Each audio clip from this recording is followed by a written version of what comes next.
Esta noche, como les mencioné, vamos a hablar sobre 4 formas de matar a una denominación,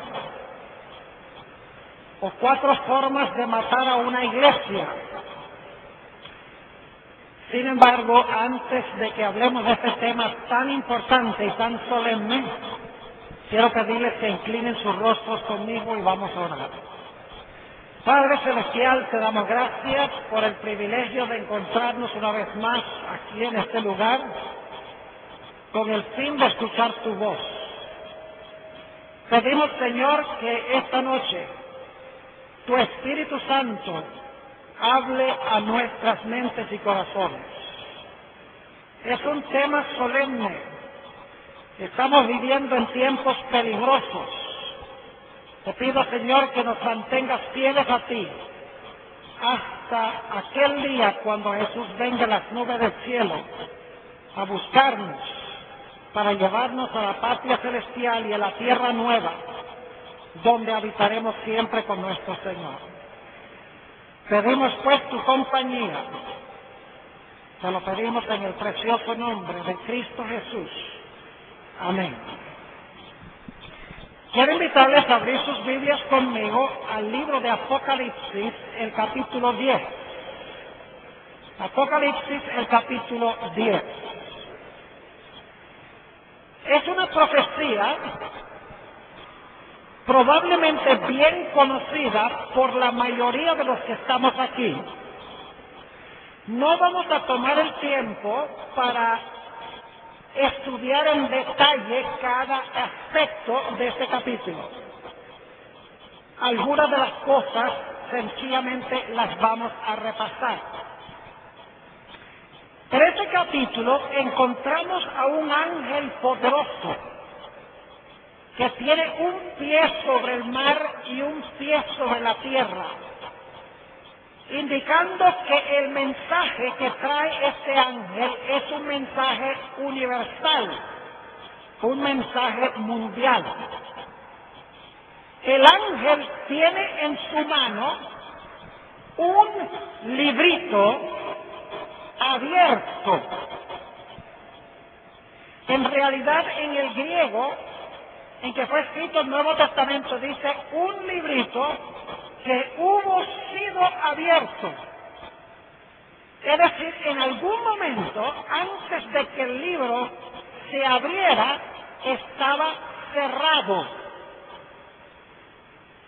Ahora, hay un solo libro en toda la Biblia que jamás haya sido cerrado.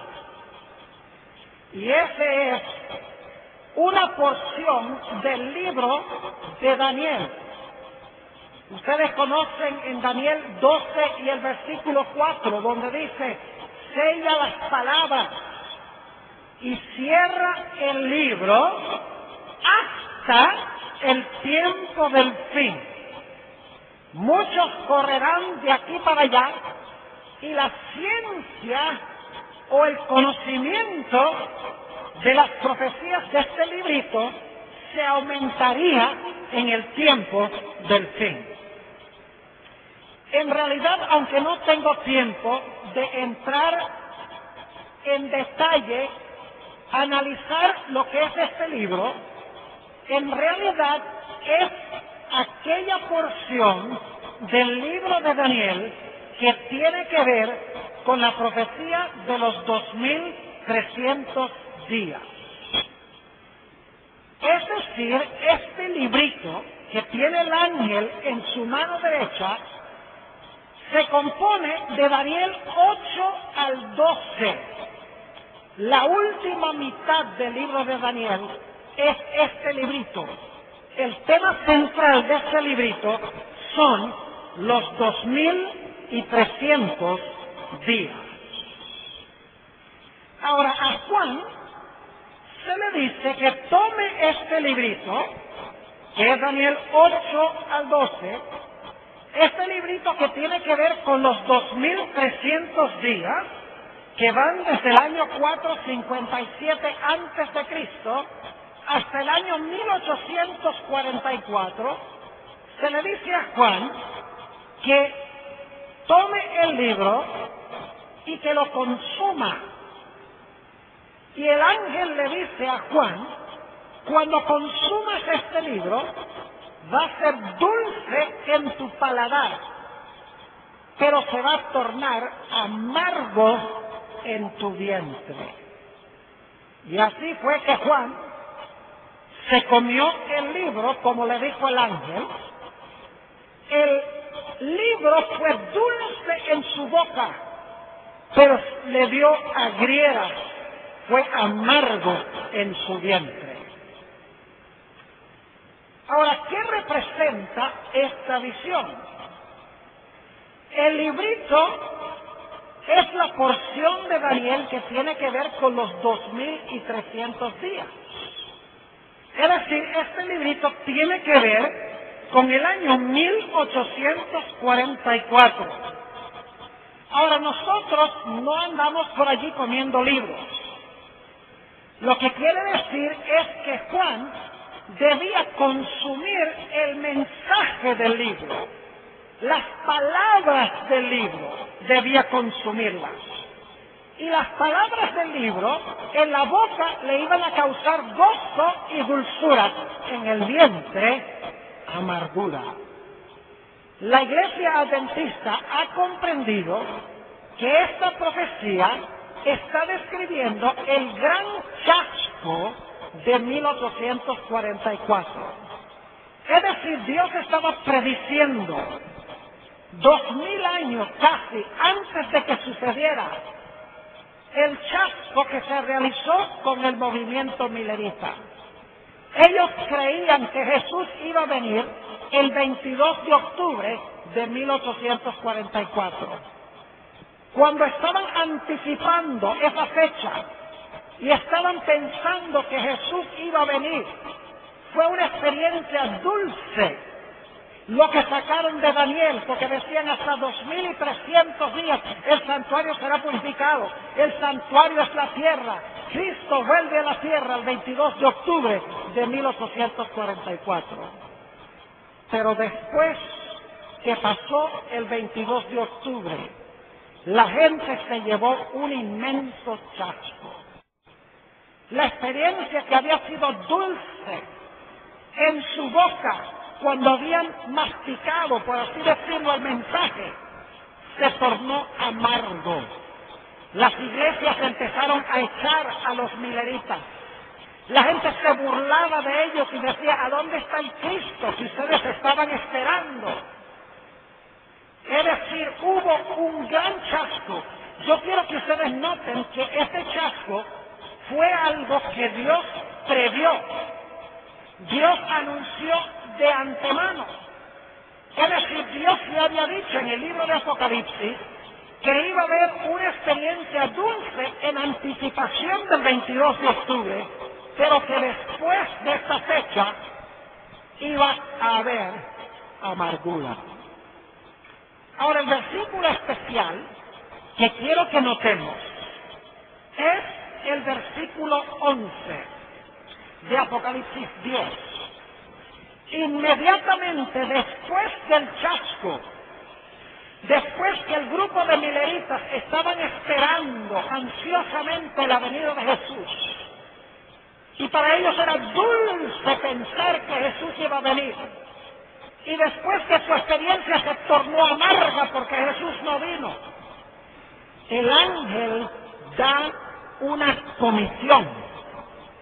Dice en el versículo 11, y él me dice, necesario es que otra vez profetices a muchos pueblos y gentes y lenguas y reyes. Es decir, es necesario ahora que vayas a todas las naciones, lenguas, pueblos, gentes, para proclamar el mensaje de este librito. Ahora escuchen bien lo que voy a decir. Esta profecía describe el origen de la Iglesia Adventista. La Iglesia Adventista se originó con un chasco. Es muy cierto. Nuestros antecesores pensaban que Jesús iba a venir el 22 de octubre de 1844. Y cuando Jesús no vino, quedaron chasqueados, como lo dijo la profecía. Pero como dice esta profecía, después del chasco, Dios le dio a su pueblo la comisión de ir a profetizar de nuevo a toda nación, lengua, pueblo y a los reyes. Es decir, que la iglesia adventista no se originó por accidente, no se originó por casualidad, no es una iglesia del montón, no es como las demás iglesias, es una iglesia que tuvo un origen profético, específico, en armonía con esta profecía. Y es una iglesia que Dios ha llamado con una misión especial para el mundo. Así que lo primero que quiero que noten es que la iglesia adventista tuvo raíces divinas. Es decir, tuvo un origen divino. No es como cualquier otra iglesia, es la iglesia remanente de la profecía. Pero hay un segundo aspecto de la iglesia adventista. Noten Apocalipsis, el capítulo 14 y el versículo 6. No solamente se originó la iglesia adventista en armonía con el calendario profético, no solamente son nuestras raíces proféticas, sino que tenemos una misión especial que Dios le ha dado a la iglesia adventista. Noten esa misión en Apocalipsis 14 y el versículo 6. Apocalipsis 14 y el versículo 6. Y vi otro ángel volar por en medio del cielo, que tenía el evangelio eterno para predicarlo a los que moran en la tierra y a toda nación y tribu y lengua y pueblo. Ahora, no quiero que pierdan la conexión entre este versículo y el versículo último de Apocalipsis 10:11.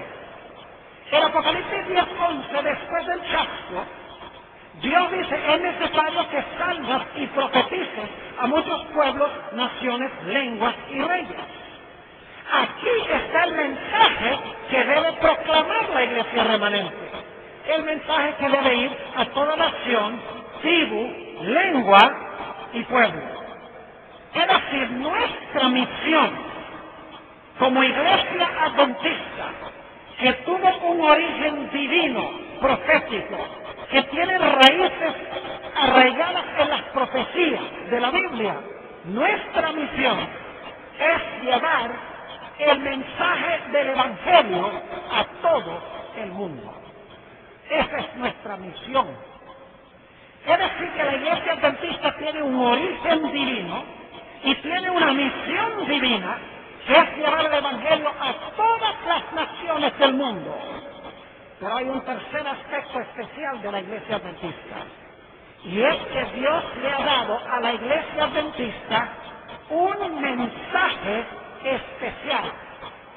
No solamente la iglesia adventista tuvo un origen profético, no solamente tiene una misión profética, sino que la iglesia adventista tiene un mensaje profético. Y ese mensaje se encuentra en Apocalipsis 14 y el versículo 7, diciendo en alta voz, temed a Dios y dadle honra, porque la hora de su juicio es venida, y adorad a aquel que ha hecho el cielo y la tierra y el mar y las fuentes de las aguas. Hay varias doctrinas claves de la iglesia adventista en este versículo. Temer a Dios significa guardar sus mandamientos.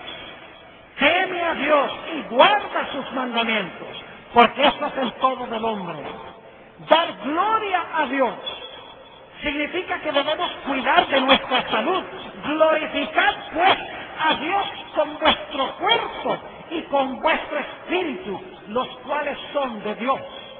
si pues coméis o bebéis, hacéis otra cosa, haced todo para gloria de Dios. Teme a Dios tiene que ver con los mandamientos. Da gloria a Dios tiene que ver con el mensaje de la salud. La hora de su juicio ha llegado. Eso está conectado con Daniel 8:14. Es decir, que debemos anunciar que ahora estamos en el tiempo del juicio. Y luego dice, adorad a aquel que hizo el cielo, la tierra, el mar y las fuentes de las aguas. Es decir, es un mensaje que llama a la gente a adorar al Creador. Y la señal del Creador que es el sábado. Es decir, el mensaje del primer ángel llama a la gente a guardar la ley de Dios. Llama a la gente a glorificar a Dios con su cuerpo y con su mente. Llama a la gente a reconocer que estamos ahora en el tiempo del juicio.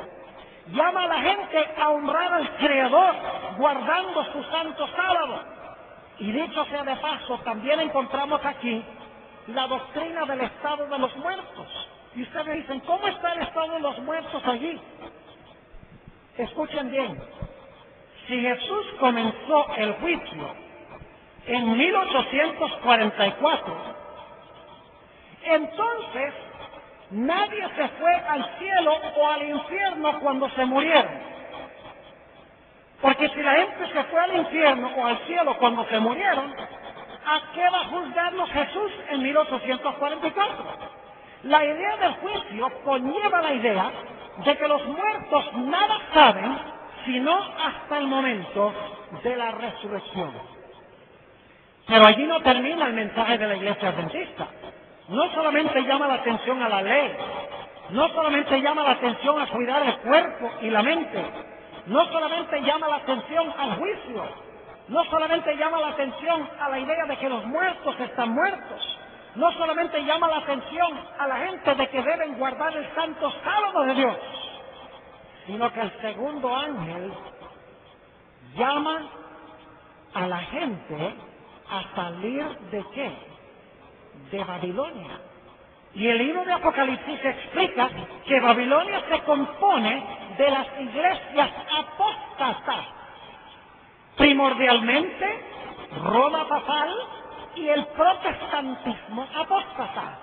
Ese es parte del mensaje de la iglesia remanente. Y luego tenemos el tercer mensaje, que también es parte del mensaje adventista, que es si alguno adora a la bestia o su imagen y recibe su señal o su marca o su número, él mismo beberá del vino de la ira de Dios. Es decir, el mensaje de la iglesia adventista también denuncia a la bestia, a su imagen y su marca. La bestia representa Roma papal. La imagen representa el protestantismo apóstata. Y la marca representa la observancia a sabiendas del domingo como día de reposo. Todo esto es el mensaje especial que Dios ha dado a la iglesia adventista. Es decir, nosotros tenemos un origen divino, tenemos una misión global divina, tenemos un mensaje divino y en cuarto lugar tenemos una esperanza divina. Noten Apocalipsis 14 y el versículo 4. Tan pronto termina el mensaje del tercer ángel, hay un evento glorioso que se realiza. Apocalipsis 14, 14. Y miré, y he aquí una nube blanca, y sobre la nube uno sentado, semejante al Hijo del Hombre, que tenía en su cabeza una corona de oro y en su mano una hoz aguda. Cuando terminan los mensajes de los tres ángeles, se ve a Cristo viniendo en una nube del cielo a la tierra. Esa es la bienaventurada esperanza del retorno glorioso de Cristo Jesús. Cuando se termina de proclamar estos tres mensajes, nuestra esperanza es que Jesús vendrá en las nubes a rescatar a su pueblo. Es decir, la Iglesia Adventista tiene raíces divinas en una profecía bíblica específica. Tiene una misión global a toda nación, tribu, lengua y pueblo. Tiene un mensaje que debe llevar a toda nación, tribu, lengua y pueblo. Y en cuarto lugar, tiene una esperanza cuando se termine de proclamar el mensaje de que Cristo vendrá en poder y gloria para rescatar a su pueblo. Satanás quiere destruir a la Iglesia Adventista. Y no hay mejor forma en que Satanás pueda destruir a la Iglesia Adventista que llevando a la Iglesia Adventista a ignorar estos 4 aspectos con los cuales hemos comenzado en esta noche. Si la Iglesia Adventista olvida su origen profético, no es sino como cualquier otra iglesia. Si la Iglesia Adventista olvida su misión global, si la Iglesia Adventista olvida su mensaje peculiar y especial, si la Iglesia Adventista olvida su esperanza, la Iglesia Adventista dejaría de existir como la Iglesia especial de Dios en este mundo. Y alguna persona dirá, Pastor Bor, eso nunca puede pasar con la Iglesia Adventista del séptimo día. Yo quiero compartir con ustedes esta noche el hecho de que sí es posible que suceda. Satanás odia la Iglesia Adventista, la Iglesia remanente. Él quiere convencer a la Iglesia Adventista de que es como cualquier iglesia. No quiere que la Iglesia Adventista sea distinta, especial. El diablo no quiere que la Iglesia Adventista se enfoque en su misión global. El diablo no quiere que la Iglesia Adventista se enfoque en presentar globalmente el mensaje especial y peculiar de la Iglesia Adventista. Y el diablo quiere que las adventistas se acomoden en este mundo, se pongan cómodos en este mundo y que de esta manera olviden cuál es su esperanza. Algunos dirán, Pastor Bor, no puede pasar con la Iglesia Adventista. Quiero compartir con ustedes esta noche una triste historia. Una triste historia que demuestra que lo que yo he descrito sí puede suceder. Quiero hablarles por unos minutos de otra iglesia. Posiblemente muchos de ustedes han escuchado hablar de esa iglesia. Se llama oficialmente, o se llamaba oficialmente, la Iglesia Radial de Dios, conocida mejor como la Iglesia de Dios del séptimo día.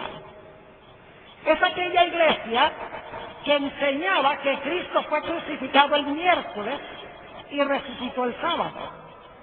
Posiblemente no haya muchos aquí en Puerto Rico. Ahora, esta iglesia fue fundada en el año 1937 por un hombre que se llamaba, porque ya murió, Herbert W. Armstrong, Heriberto Armstrong. Él fue el pionero, el fundador de esta iglesia. Muchas de las doctrinas de la Iglesia de Dios del séptimo día son semejantes a las doctrinas de la Iglesia Adventista. Por ejemplo, entre las doctrinas que ellos sostenían está la observancia del sábado, la devolución del diezmo, la distinción entre carnes limpias e inmundas, la importancia de los 10 mandamientos, el hecho de que los muertos nada saben, el hecho de que debemos cuidar nuestro cuerpo porque es templo del Espíritu Santo, y también enseñaban la importancia de trazar cuidadosamente las profecías de Daniel y Apocalipsis. Es más, el mensaje profético de esta iglesia era lo central, el elemento central de su identidad. ¿Saben ustedes que esta iglesia también enseñaba que el papado y el protestantismo apóstata constituyen Babilonia? Es decir, Babilonia es Roma papal y las iglesias protestantes apóstatas.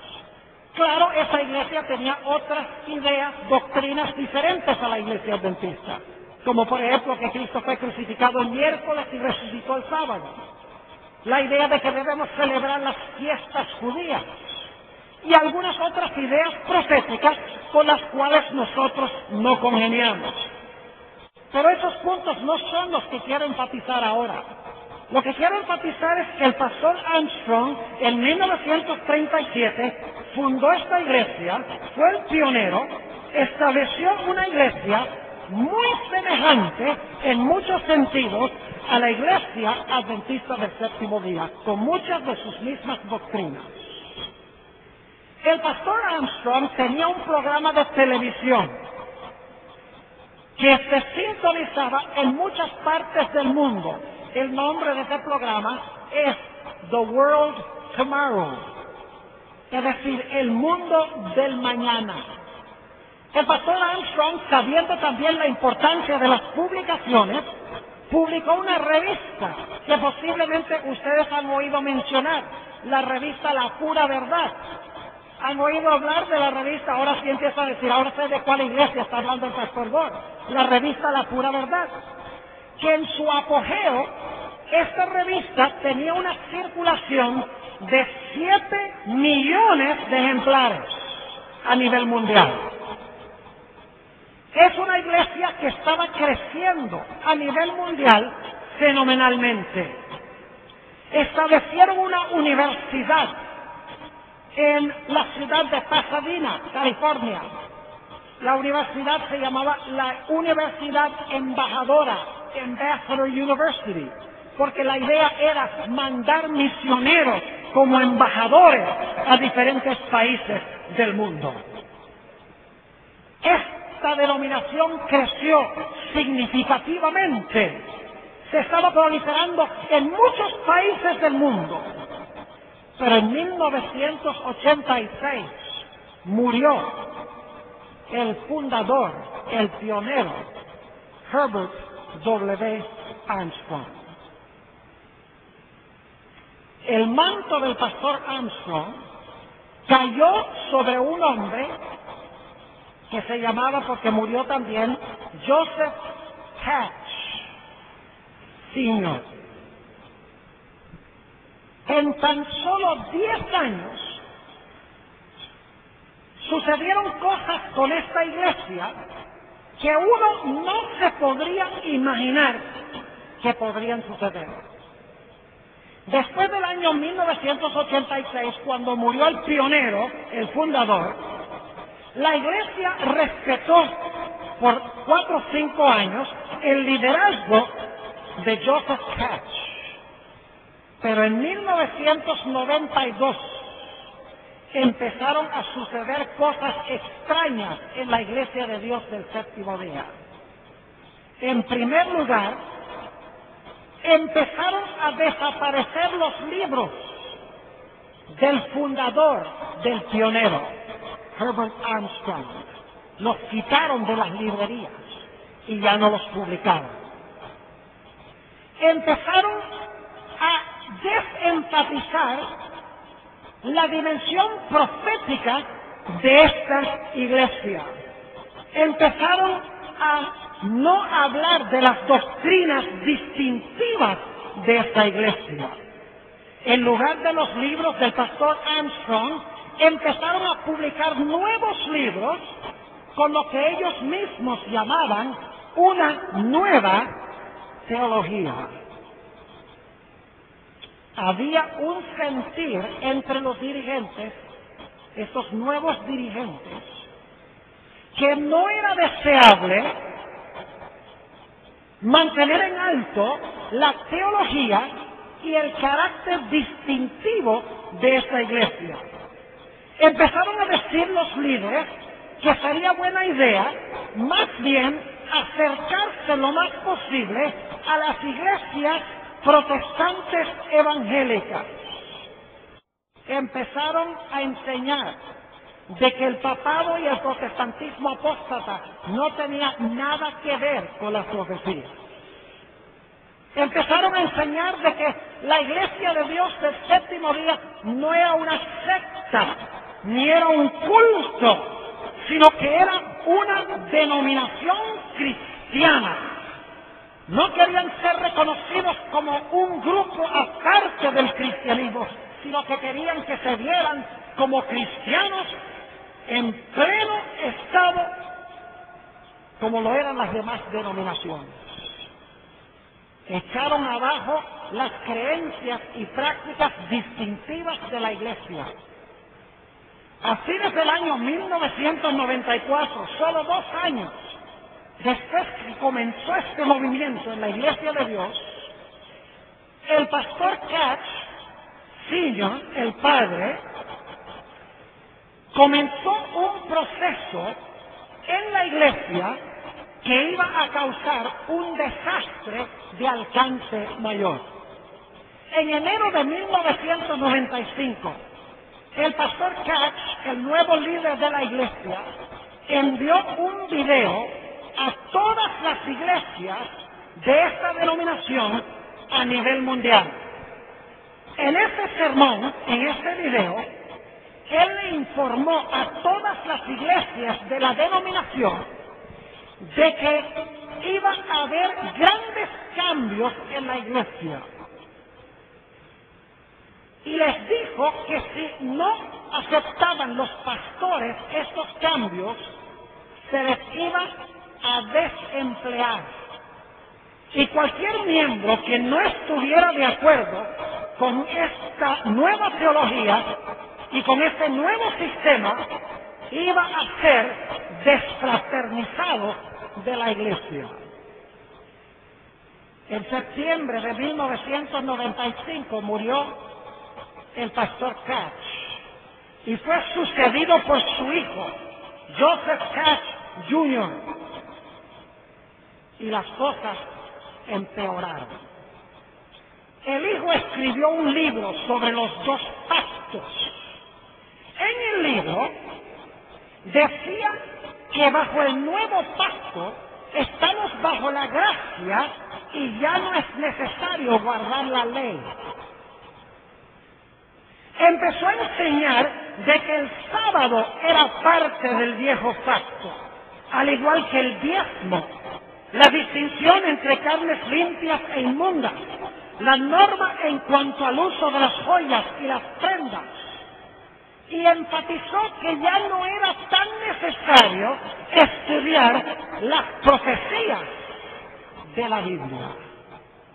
En cuestión de 10 años, la Iglesia de Dios del séptimo día, mundial, con millones de adeptos, había dado un vuelco completo y total, y había rechazado las enseñanzas del pionero, había rechazado sus raíces y se había convertido en una iglesia evangélica o protestante. Y uno se pregunta, ¿cómo es posible que haya podido pasar esto con esa iglesia en solo un periodo de 10 años? La respuesta es muy sencilla. Cuando establecieron la universidad Ambassador College, para recibir acreditación, necesitaban tener profesores que tuvieran títulos de posgrado. Y por lo tanto enviaron a algunos de sus estudiantes más capaces a estudiar en seminarios que no pertenecían a su denominación. En efecto, la mayoría de ellos asistieron a una universidad que queda cerca de Pasadena, California, se llama Azusa Pacific University, un seminario teológico evangélico con tendencia pentecostal. Y esos teólogos sacaron sus doctorados allí y luego trajeron al seminario estas doctrinas que ellos aprendieron allá. Y así se infiltraron a la iglesia, entre los dirigentes y entre muchos ministros, estas ideas divergentes. ¿Cuál ha sido el fruto del vuelco en esta iglesia? Permítanme compartirles la triste historia. El programa profético televisivo The World Tomorrow, el mundo del mañana, ya no existe. La revista La Pura Verdad, que tenía una circulación de 7 millones, ahora solo tiene una circulación de 500,000. Y la gente tiene que pagar la suscripción. Si ustedes leen La Pura Verdad como la publican ahora, van a descubrir que los artículos doctrinales prácticamente han desaparecido.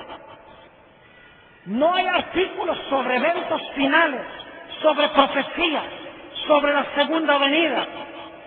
No hay temas controversiales que puedan causar inquietud con otras iglesias. La mayoría de los artículos enfatizan cómo vivir una vida feliz y abundante aquí en este mundo. La Universidad Embajador se metió en problemas económicos, perdió muchos de sus alumnos teológicos y la denominación tuvo que vender su única institución teológica. En el primer año, 37% de los pastores abandonaron el ministerio o fueron sacados del ministerio por los dirigentes de la iglesia. En ese primer año, el 50% de la feligresía de la iglesia abandonó a la iglesia de Dios del séptimo día. Algunos se fueron al mundo, otros formaron grupos independientes. Un grupo mayor se reunió del 30 de abril hasta el 2 de mayo de 1995 en la ciudad de Indianápolis, Indiana, con el fin de establecer una nueva denominación. El nombre de esta nueva denominación era la Iglesia de Dios Unida, una iglesia con 30,000 miembros. Yo tuve un individuo que pertenecía antes a esta iglesia, que quedó chasqueado cuando la iglesia se fragmentó. Y me dijo: pastor, yo aquí en Fresno no tengo dónde reunirme. La iglesia a la cual yo pertenecía se ha desbaratado. La iglesia de Dios del séptimo día llegó a ser una iglesia del montón, ambulando sin identidad, sin estrategia misionera clara, sin un mensaje distintivo, sin una esperanza clara y con severos problemas económicos. ¿Cuál fue el problema?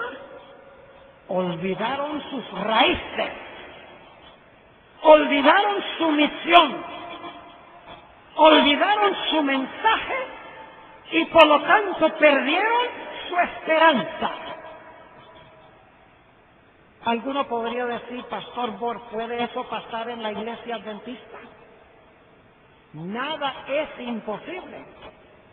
Y al diablo no le gustaría nada mejor que desbaratar a la iglesia adventista.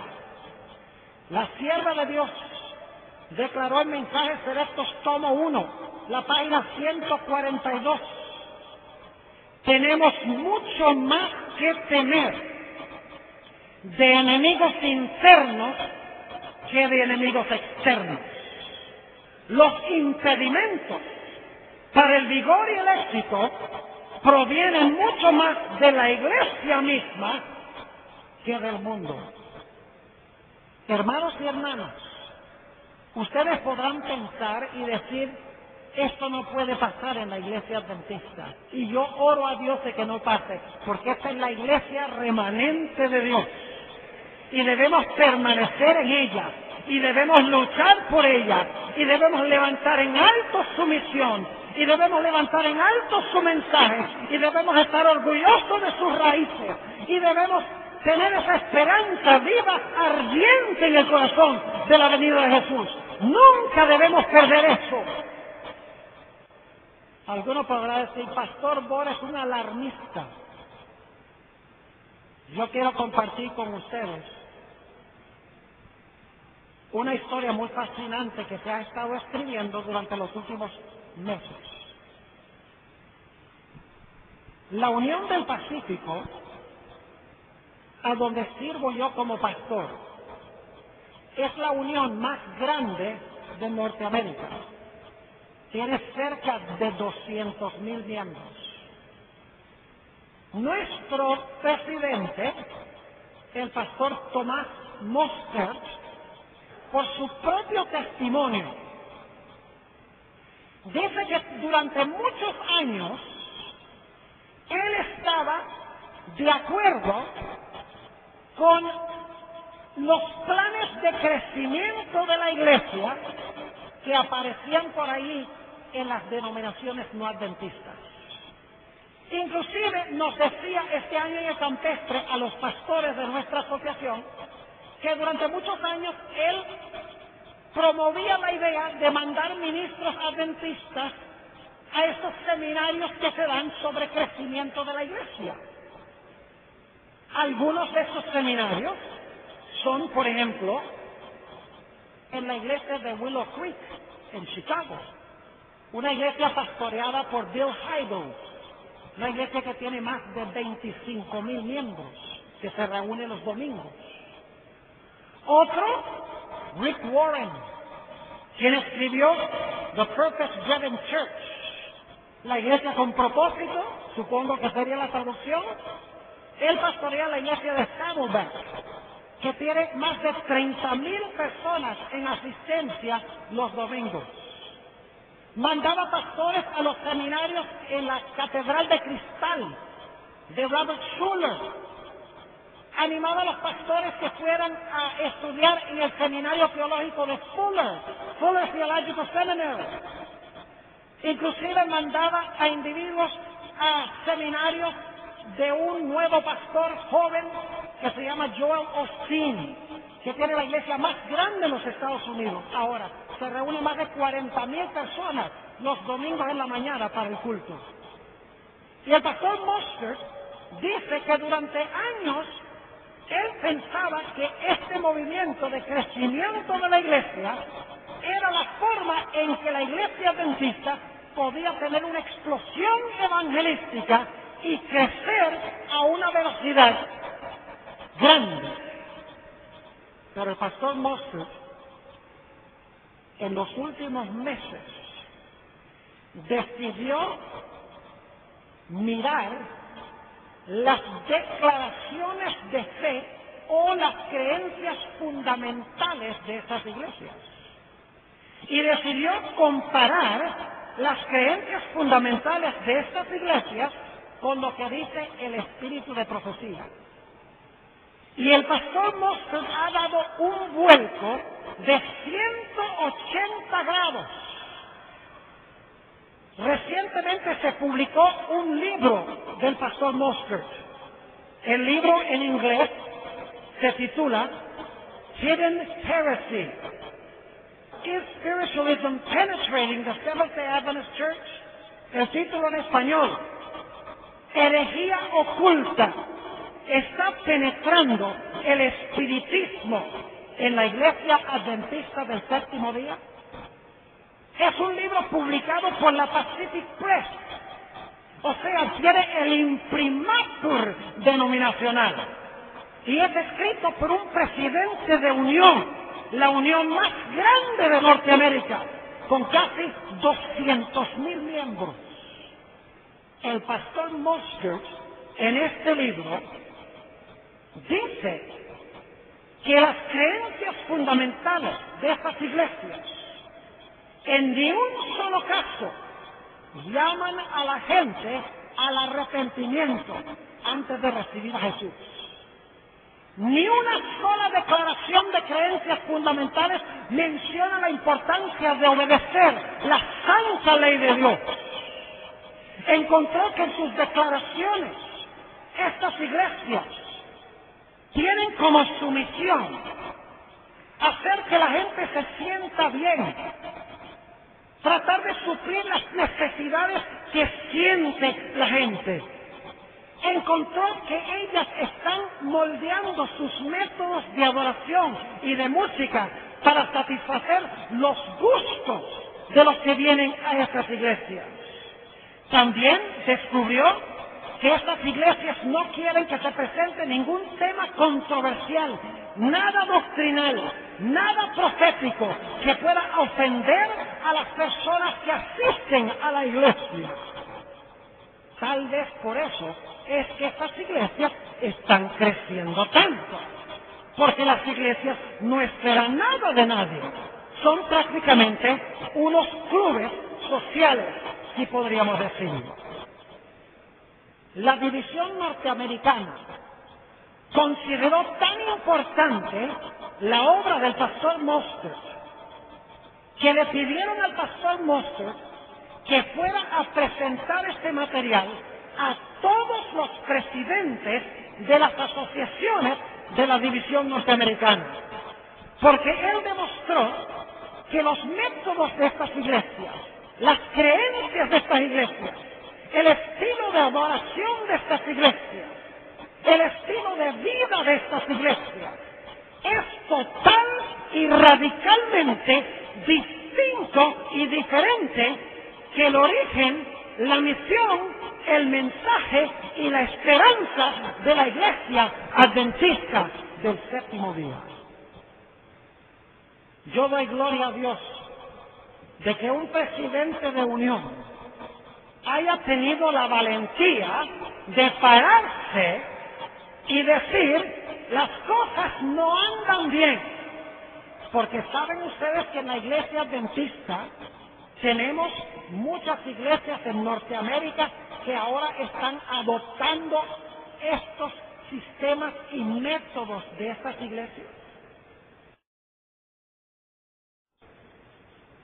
¿Saben ustedes que hay algunas iglesias grandes de la iglesia adventista en Norteamérica que han abandonado la denominación y ahora son iglesias que guardan el domingo? Posiblemente ustedes no sabían eso. Por ejemplo, la iglesia que se llama Grace Place en Denver, Colorado. El pastor Peck, que era pastor de esa iglesia cuando era adventista, se retiró de la iglesia, se llevó la mayoría de la iglesia y formó una iglesia dominical. ¿Saben dónde aprendió eso? En Willow Creek y en Saddleback. Otra iglesia, la iglesia de Sunnyside en Oregón. El pastor también se fue con la mayoría de los miembros de la iglesia. Formó una iglesia que guarda el domingo como día de reposo. La iglesia de Damascus Road, que queda ahí a la vuelta de la conferencia general. El pastor Frederick abandonó la iglesia adventista. La mayoría de los miembros se fueron con él. Y ahora es una iglesia que guarda el domingo como día de reposo. No digan que no puede pasar en la iglesia adventista. Si no levantamos la guardia, podemos caer nosotros en la misma trampa de Satanás. ¿Saben ustedes que ahora hay pastores en Norteamérica que están diciendo: no le digamos a la iglesia adventista del séptimo día? Dice, llamémosla Adventist Community Church, iglesia adventista de la comunidad, o llamémosla Adventist Fellowship, todo con el fin de eliminar la idea del séptimo día para que la gente del mundo se sienta cómoda en la iglesia adventista. Los mismos pastores, yo tengo uno a unas cuantas cuadras de mi iglesia, dicen: nunca se debe citar a Elena G. de White desde el púlpito de la iglesia, porque se podrían ofender las visitas o lo que se llaman los unchurched, la gente que no está acostumbrada a ir a la iglesia. Dicen, no interesa la música que se presente. La música contemporánea cristiana es lo que la gente está escuchando allá afuera. Metámosla a la iglesia y de esa manera esa gente allá afuera se va a sentir cómoda dentro de la iglesia adventista. No tengamos énfasis sobre las profecías del papado, eso es ofensivo, del protestantismo apóstata, que la marca de la bestia es el domingo. No me hablen de eso, porque queremos atraer a la gente y que la gente esté contenta en la iglesia. No me hables de eso, de que debemos levantar las normas de la vestimenta. No, que la gente venga a la iglesia como ellos quieren, en chores, en blue jeans. Porque al fin y al cabo, Dios lo que le interesa es el corazón, no le interesa la forma en que nosotros vestimos. Y estas iglesias invariablemente están diciendo lo que necesita predicar la iglesia no es la ley. La iglesia necesita predicar solo la gracia. Pasó con la iglesia de Dios del séptimo día. Y el diablo está tratando de hacerlo con la iglesia adventista del séptimo día. Nosotros no podemos permitir que esto suceda, mis hermanos y hermanas. Nosotros debemos estar en nuestras iglesias como guardianes de la verdad de Dios. Nosotros debemos ser atalayas en Sion. No debemos salir de la iglesia adventista, criticar la iglesia, formar movimientos independientes. Debemos quedar en la iglesia y luchar por la iglesia, luchar por sus raíces, luchar por su visión, luchar por su mensaje y proclamar su esperanza. Porque el diablo quiere destruir esta iglesia, pero no hay nada en el mundo que Dios ame más que la iglesia adventista del séptimo día. El apóstol Pablo dio estos días. Vayan conmigo a 2 de Timoteo, el capítulo 4 y los versículos 1 al 4. 2 de Timoteo, el capítulo 4 y el versículo 4. Yo he sugerido de que se traiga al pastor Mostert un fin de semana a Puerto Rico y que se reúna con los pastores y los dirigentes. Este no es ningún disidente, es un presidente de unión. Y los presidentes de las asociaciones en Norteamérica, en gran medida, se sienten como él y están preocupados. Para aquellos que dicen, la iglesia adventista está en apostasía, todo el mundo es apóstata. Mucho cuidado, porque muchos de los dirigentes están viendo la luz, están viendo los peligros y aman la iglesia. Y nosotros debemos apoyar a nuestros dirigentes. Y cuando los dirigentes se van tal vez por un camino que pensamos que no deben ir, debemos tener la valentía, aun cuando somos laicos, de decirles claramente los peligros que nosotros discernimos en las decisiones que están tomando. 2 de Timoteo 4 y el versículo 1. Dice el apóstol Pablo: requiero yo pues delante de Dios y del Señor Jesucristo, que ha de juzgar a los vivos y a los muertos en su manifestación y en su reino. Lo dice Pablo ahora a Timoteo, que prediques la palabra.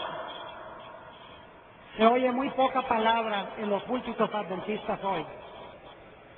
Hay mucha palabra de hombre, muchas historias, muchas ilustraciones, tal vez 1 o 2 versículos bíblicos, pero no hay mucha exposición bíblica.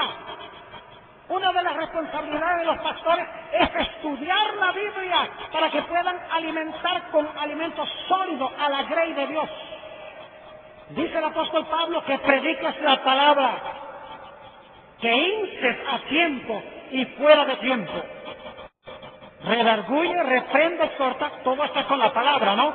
Dice, redarguye, reprende, exhorta, con toda paciencia y doctrina. Y ahora va a explicar por qué necesitamos predicar la palabra. Dice, porque vendrá tiempo cuando no sufrirán la sana doctrina. Lo que está diciendo es que va a venir un tiempo en que la gente no va a querer la sana doctrina. Antes, teniendo comezón de oír, se amontonarán maestros conforme a sus concupiscencias. El cuadro que presenta el apóstol Pablo aquí, en este versículo, es de una gente que tiene piquiña por oír lo que quieren oír. Y se buscan a un maestro que les rasque la piquiña. Un maestro que les enseñe lo que quieren oír.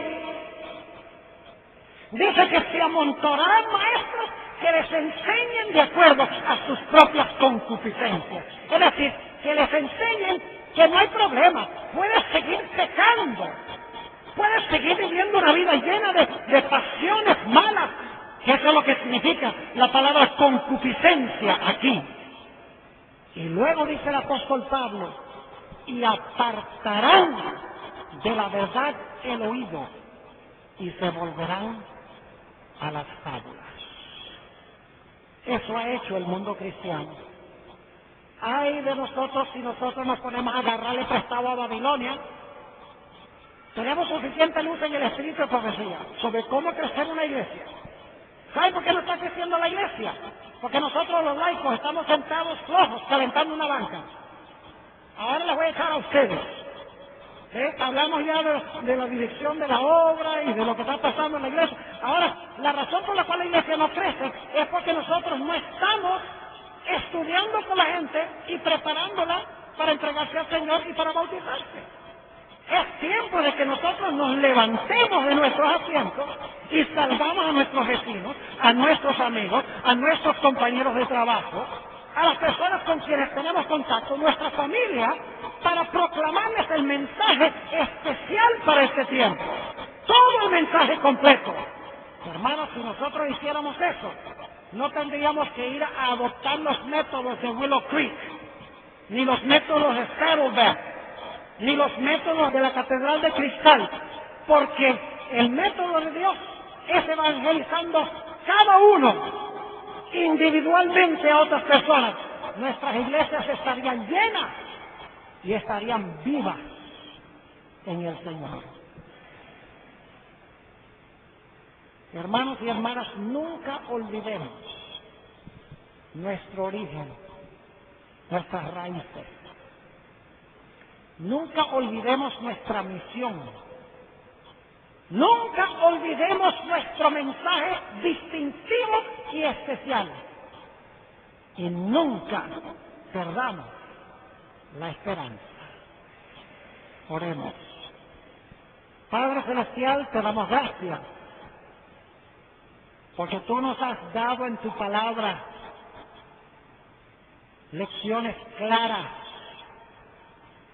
en cuanto al origen, la misión, el mensaje y el destino o la esperanza de tu pueblo. Gracias, Padre, que nos has llamado de las tinieblas a tu luz admirable. Gracias por el privilegio de pertenecer a tu iglesia remanente. Pero, Padre, te ruego que tú nos ayudes a ser atalayas en Sion, que nos ayudes a ser vigías, que nos ayudes a mantener en alto el origen, el mensaje, la misión y la esperanza de la iglesia. Ayúdanos, Señor, a mantenernos alerta, despiertos. Y, Padre, te ruego que derrames tu Espíritu Santo sobre cada persona aquí y que sientan ese amor insaciable por las almas por las cuales Cristo murió. Oh, Padre, ayúdanos a sentir esa pasión y a salir y a trabajar por los que perecen en el pecado. Gracias, Señor, por haber estado con nosotros. Y gracias por escuchar nuestra oración. Pues te lo pedimos en el precioso nombre de Cristo Jesús. Amén.